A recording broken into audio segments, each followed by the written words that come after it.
Mademoiselle. Merci Monsieur le Président, Monsieur le Ministre, Madame la rapporteure, mes chers collègues. Permettez-moi tout d'abord de saluer le travail de la rapporteure Signe Calvez qui rend compte avec précision des crédits de cette mission. Je voudrais insister sur l'effort porté sur la mise en œuvre du plan bibliothèque et l'extension de leurs horaires d'ouverture ou la poursuite du programme de rénovation de grands sites comme la Bibliothèque nationale de France ou la Bibliothèque publique d'information à Beaubourg. Nous devons soutenir le livre et la lecture. Nous devons réellement accélérer la mise en œuvre des orientations du rapport d'Éric Orsenna de Noël Corbin, en particulier sur l'ouverture des bibliothèques en soirée et le dimanche. La lecture est l'opportunité de s'ouvrir au monde, à un autre monde, de découvrir des horizons que l'on ne soupçonnait pas, de s'affranchir de son quotidien et de nourrir des rêves sans limite. Dans une bibliothèque se rencontrent tous ces possibles.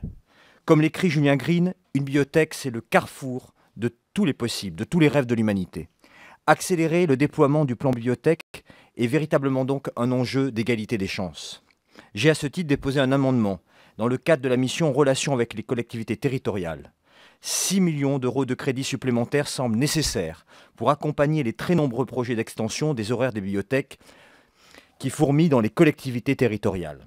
Il faut les soutenir davantage pour qu'ils puissent voir le jour dès cette année. Ne pensez-vous pas, Monsieur le Ministre, par ailleurs, qu'il serait pertinent de modifier le périmètre de distribution des crédits afin que cette mission revienne sous la tutelle de la culture et non plus sous celle du ministère de l'Intérieur? Je souhaiterais m'arrêter sur un second point, les crédits dédiés à l'audiovisuel public. Je sais que, comme moi, vous êtes attaché à la singularité de l'audiovisuel public, que vous portez une vision ambitieuse pour la diversité de la création et pour la qualité de l'information. Dans ce projet de loi de finances, ces crédits connaissent une baisse de 36 millions d'euros qui va toucher à titre principal France Télévisions, mais également les autres groupes et sociétés publiques. Je pense en particulier à France Média Monde. France Média Monde qui avait vu une baisse de ses crédits déjà amorcée pour la loi de finances de 2018 et qui apparaît peu compatible avec une politique de développement ambitieuse de la francophonie. France Média Monde est un vecteur puissant de rayonnement de notre langue et de notre culture. La baisse de crédit de l'audiovisuel public est principalement due à la suppression de l'affectation de la taxe sur les opérateurs de communication électronique. Cette taxe avait été créée en 2009 afin de compenser la perte de recettes publicitaires liée à la suppression de la publicité après 20 heures. Le financement de France Télé devrait être assuré grâce au rendement positif de la redevance. On ne peut cependant qu'être réservé à moyen terme sur le dynamisme de cette taxe en raison des évolutions des habitudes des consommateurs. Sur le fond, nous sommes donc convaincus qu'il faudra entamer une réflexion large sur les modalités de financement de l'audiovisuel public. Nous souhaitons que la grande réforme de l'audiovisuel prévue pour 2019 permette de réinterroger notre audiovisuel public en tant que modèle, c'est-à-dire de redonner du sens à ses missions, de moderniser son organisation et de définir ensuite le mode de financement qui en découle.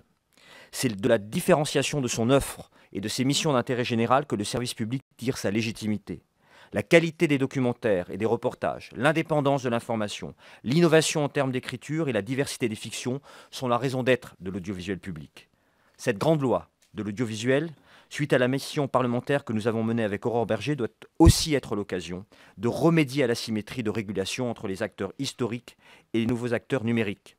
Dans un secteur en pleine mutation, il y a une urgence culturelle et économique à agir. Nous avons fait des propositions très fortes, notamment sur la lutte contre le piratage, sur l'assouplissement de la réglementation pour le secteur audiovisuel privé, la publicité segmentée, etc. À l'amorce de ce chantier exigeant, mais exaltant, nous savons que nous pouvons compter sur votre engagement et nous vous souhaitons donc succès et bonne chance dans l'exercice de vos missions. Merci.